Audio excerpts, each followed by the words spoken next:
fala, né? Tem muita gente que chega para mim e fala assim: ah, Marlos, eu tenho muita dificuldade de matemática básica. Será que eu tenho que seguir um método? Será que o método seria adequado para mim? É óbvio que você precisa de um método. Se você tem dificuldade em matemática básica, significa que você teve dificuldade em matemática ao longo de toda a sua vida. Então, você precisa de um método diferente para que você finalmente comece a aprender. Senão você não vai começar a aprender, né? E tem gente que chega e fala para mim assim, ó: ah, pô, será que só com matemática básica eu consigo tirar mais de 801 pontos na prova de matemática? Aí, não. O que você chama de matemática básica? Geralmente as pessoas chamam de matemática básica os primeiros assuntos a serem estudados em matemática, né? Que são os assuntos que vão ser realmente a base de todos os outros. Mas o que eu quero dizer é o seguinte, é que matemática, não existe uma matemática básica, por assim dizer. Não existe uma matemática básica. Por que não existe? Olha só, quando você está estudando qualquer matéria que seja, qualquer matéria, existe uma base para aquela matéria. Alguns conceitos que você deveria dominar para entender aquela matéria mais complexa.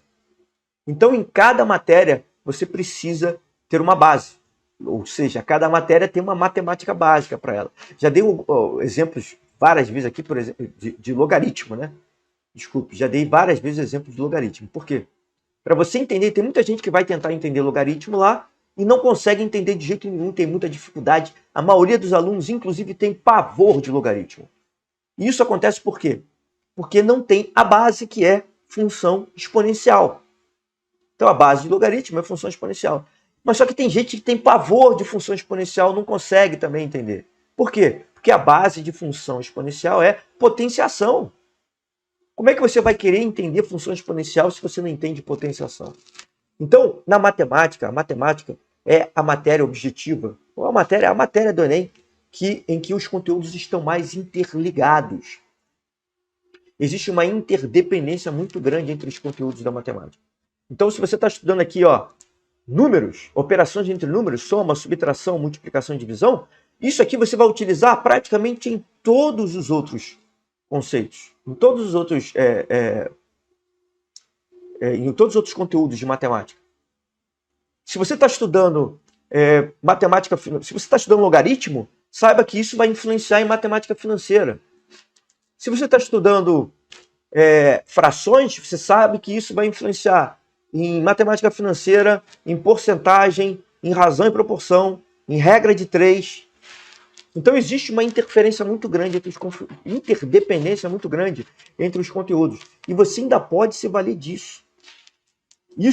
Com essa interdependência, a revisão fica mais fácil. Agora, você achar que só com os primeiros conceitos básicos de matemática, né, o que o pessoal chama de matemática básica, você vai conseguir tirar mais de 801 pontos na prova de matemática para passar em medicina? Não vai. Você vai precisar ir mais a fundo. Ir mais a fundo, se você utilizar a estratégia errada, isso demanda muito mais tempo. E tempo é uma coisa que você não vai ter.